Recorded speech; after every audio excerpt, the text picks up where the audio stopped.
Isso aqui tá mexendo nos bastidores de Brasília, né? E no fundo, isso aqui é sobre os limites constitucionais entre os poderes no Brasil. Tá claro aqui, para quem estuda direito constitucional, um grande tensionamento entre os poderes. Professor, o que foi que aconteceu? Veja, na sexta-feira recente, o ministro Alexandre de Moraes, ele tornou uma decisão aqui, de alguma maneira, histórica, porque ele suspende tanto um decreto do governo Lula, ou seja, do chefe do Poder Executivo, que aumenta o IOF, como também ele suspende um decreto do Congresso que derruba esse aumento do IOF. Professor, e por que isso aqui é importante? Porque a gente está diante de uma verdadeira crise constitucional que vai muito além dos tributos. Estamos falando dos limites entre o poder executivo e o poder legislativo. Isso significa direito tributário? Significa sim, professor. Isso significa muito além do direito tributário?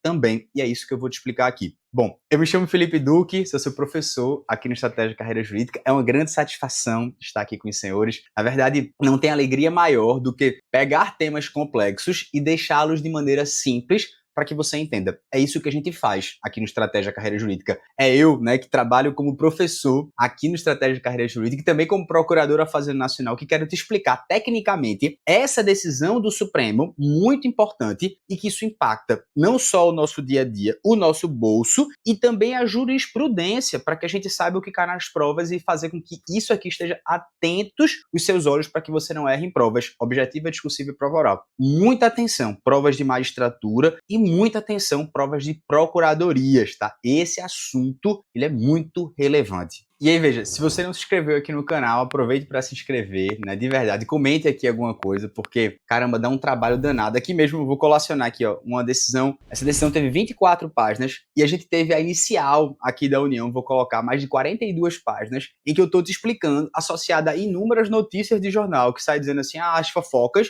mas que não analisam profundamente, que não veem juridicamente. E é isso a minha função aqui. A minha função é tão somente como professor te explicar, fazer com que você pare de voar nos assuntos e saiba como é que também isso aqui pode cair em provas, de maneira bem objetiva. Então tá aqui, 43 páginas, 2 páginas de petição inicial, protocolada dessa ADC, Ação Declaratória de Constitucionalidade, que foi distribuída, né, por prevenção, e também a decisão do ministro Alexandre de Moraes, eu vou explicar aqui de maneira um pouco mais resumida para você, beleza? Tá, primeiro, professor, vamos entender rapidamente o contexto histórico. Bom, eu não vou te explicar minuciosamente, porque aqui você tem vários marcos temporais desses sites de notícias, que vão dizer exatamente tudo o que aconteceu, a fofoca superficial, né? Mas aqui a gente quer fazer a fofoca profunda. Para entender toda essa confusão, explicando rapidamente, é o seguinte: lá em maio de 2025, o ministro da Fazenda, Fernando Haddad, ele anuncia que vai aumentar o IOF. O que é o IOF? É o Imposto de Operações Financeiras, um imposto que é de competência da União. E qual era o grande objetivo? Em síntese, o que é falado era que o objetivo era arrecadar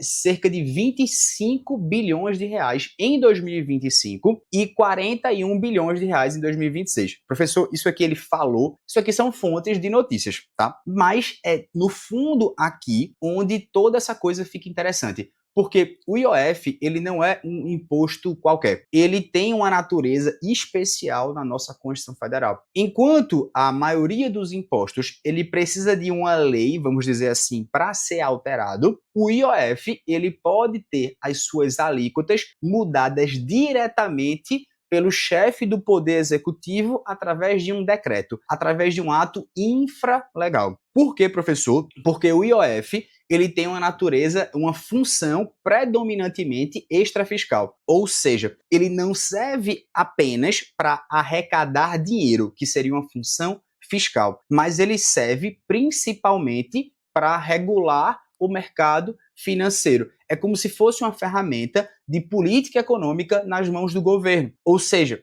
e aí eu vou tentar fazer um parênteses para a gente voltar. É dito na doutrina tributarista que nenhum tributo hoje é totalmente fiscal, por exemplo, de cunho arrecadatório. O ICMS, ele é um fundo arrecadatório, assim como o IBS terá. E, por outro lado, o imposto de importação, exportação, IOF, ele tem uma função extrafiscal. Mas aqui é o detalhe. A doutrina antes dividia em função fiscal e extrafiscal. O que é que muda? Passamos a admitir que nenhum tributo é tão somente de maneira arrecadatória fiscal ou é de intervenção na economia, que é a extrafiscal. Quando, por exemplo, durante a pandemia, a gente começa a importar muito alho da China, porque a gente quer comprar alho mais barato que vem do mercado da China, o governo começa a perceber e fala assim, não, né? A China está vendendo alho mais barato porque ele está vendendo a um preço inferior ao preço de produção. Então, ele pode alterar imediatamente a alíquota do imposto de importação sem passar por uma lei no Congresso, que demoraria mais, e isso é feito de maneira imediata com a função extrafiscal, ou seja, evitar que nós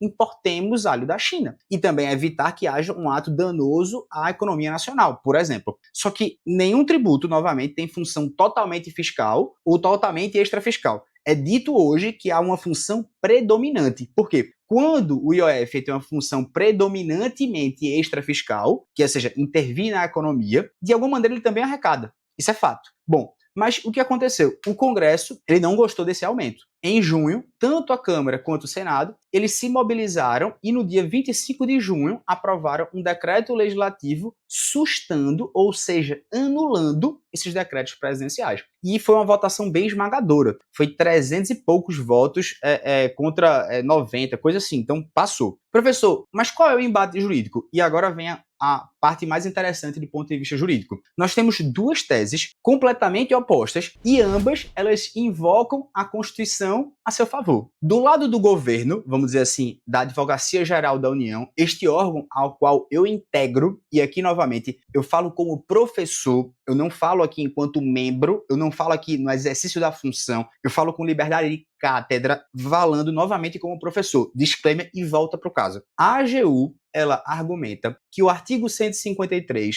parágrafo 1º da Constituição, ele dá expressamente ao Poder Executivo a competência para alterar as alíquotas de IOF. Olha, o Poder Executivo pode fazer isso. E eles dizem, a AGU, que a finalidade era regulatória, era ajustar uma grande distorção no mercado financeiro e promover uma maior eficiência. Mas, do lado do Congresso, do lado dos partidos que contestam esse aumento, o argumento é diferente. Eles dizem que, na verdade, o que houve foi um desvio de finalidade. Eles falam, olha, o IOF foi criado para regular o mercado e não para arrecadar bilhões para o governo. E eles falam, olha, quando você aumenta uma alíquota de 0,38% para 3,5%, ou seja, quase 10 vezes mais, isso não me parece regular. Parece simplesmente uma forma de arrecadação pura e simples, ou seja, uma função predominante ou talvez totalmente fiscal nessa argumentação aqui. Tá,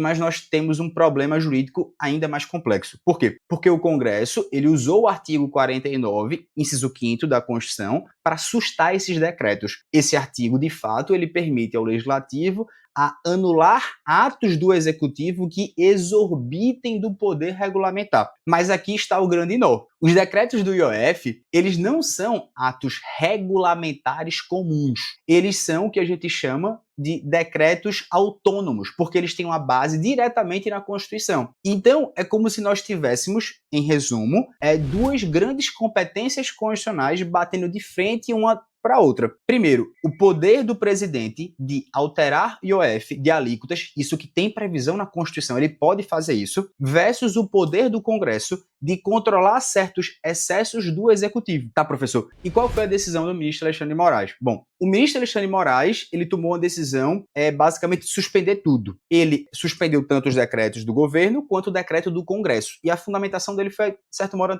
interessante. Ele disse assim, olha, primeiro, ele reconheceu que existe, de fato, uma séria e fundada dúvida sobre se o Poder Executivo, o governo, usou o IOF apenas para arrecadar dinheiro, ou seja, desvirtuando de uma função regulatória ou predominantemente extrafiscal, vamos falar de maneira teórica, e aí ele diz, poxa, os números realmente são impressionantes, porque você está aumentando em algumas coisas mais 10 vezes, mas que toca mais o mercado financeiro, vamos dizer assim, do que o seu próprio bolso pessoa física, tá? Só fazendo um parênteses. Segundo, ele disse assim, ele entendeu que o Congresso, ou seja, o Congresso Nacional, também extrapolou, porque a sustação só pode ser usada contra um ato do poder regulamentar e não contra um decreto autônomo que está baseado na Constituição. E aí talvez você, Congresso, está usando esse seu poder por um interesse político, por dizer assim, eu quero, eu quero outra coisa, esses interesses que a gente não sabe, né, que estão por detrás. Que a gente sabe que no fundo rola, mas a gente não tem como comprovar, mas, bom, que é que ele fez? O mais interessante foi que ele determinou a audiência de conciliação para o dia 15 de julho. E ele invocou o artigo 2º da Constituição Federal, dizendo que fala da harmonia entre os poderes. Segundo ele,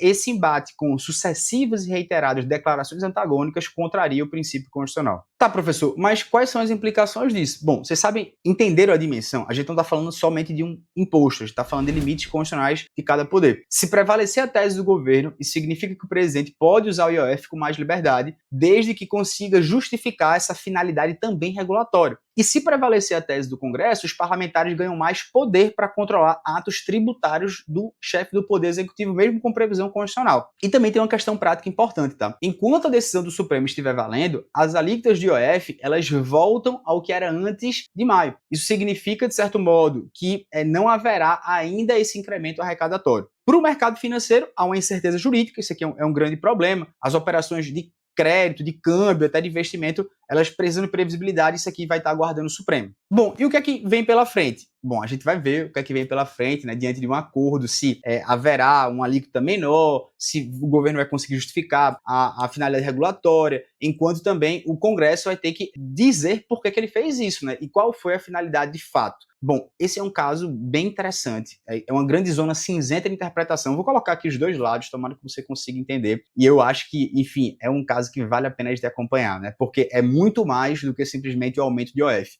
É uma briga constitucional, é um tensionamento, isso precisa ser resolvido, a gente precisa saber que isso aqui vai cair nas provas sim. Um grande abraço, comenta o que é que você acha aqui e fica com Deus.